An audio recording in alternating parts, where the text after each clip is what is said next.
Hello beer tubers, welcome to yet another beer review with me, Peter, the Master of Hoppets. And today, you can hear in the background, people are talking, they're playing Call of Duties on my roommates and having some beers, so I thought I'll review this before I go drink with them.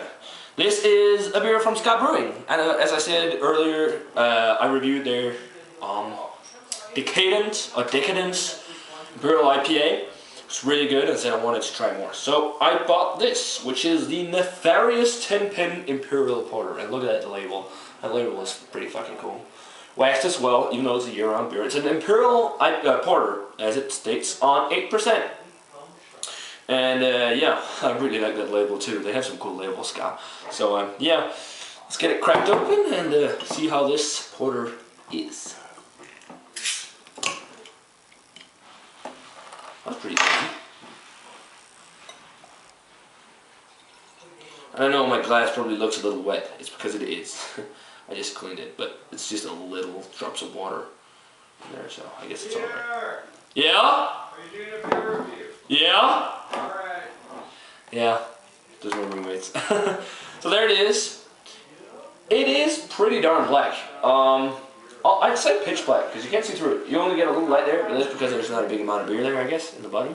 So got, shut up, dudes! I haven't tasted it yet. It's one finger, kind of roasted looking head. Check out the aroma. Yeah, a little bit of roasted malt. It doesn't have as intense roast characters as most porters. Some sweet kind of sugary notes, a little bit of chocolate, some licorice.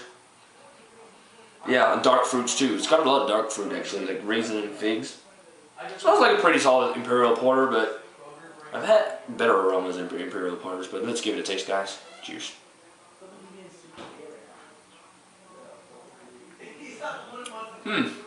That is a really thin mouthfeel for an Imperial beer. It's pretty solid tasting though. Not the best Imperial Porter I've had, but it's pretty solid. Flavor or body on it is actually medium, and it's got a lightly, it's lightly creamy mouthfeel, but also lightly watery, which is kind of strange. Flavors. First off, you get some roasted malt, not that intense. Some sweetness, some sugary notes, dark caramel, some dark fruits too, like the raisins and all.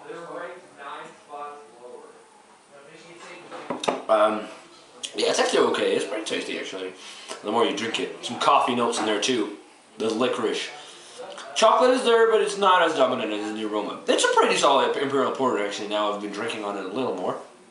It's not that. I mean, it's not gonna blow your mind, and it's not gonna be like what. But I guess you also gotta have a little higher expectations to it because of the yeast on the bottle. Yeast, sorry, wax. Even though it's actually, they just do that with all their big bomber beers. But it's a pretty solid Imperial Porter. Would I buy it again? Nah, probably not. Maybe a barrel-aged version. But it's still definitely worth checking out once. So yeah, rating-wise for the SKA Brewing Nefarious 10-pin Imperial Porter.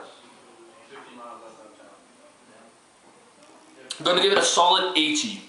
8-0. It's a pretty good beer, but it's really good, but you can get better Imperial as IPAs. I'm a little bit disappointed in it compared to what I got from the Decadent Imperial IPA, which is really good. Had this modus operandi too in cans, which is pretty tasty, but I prefer Decadent. But yeah, still a good beer, definitely worth picking out. So yeah, an 80 for the SKA Brewing Nefarious 10-pin Imperial Porter.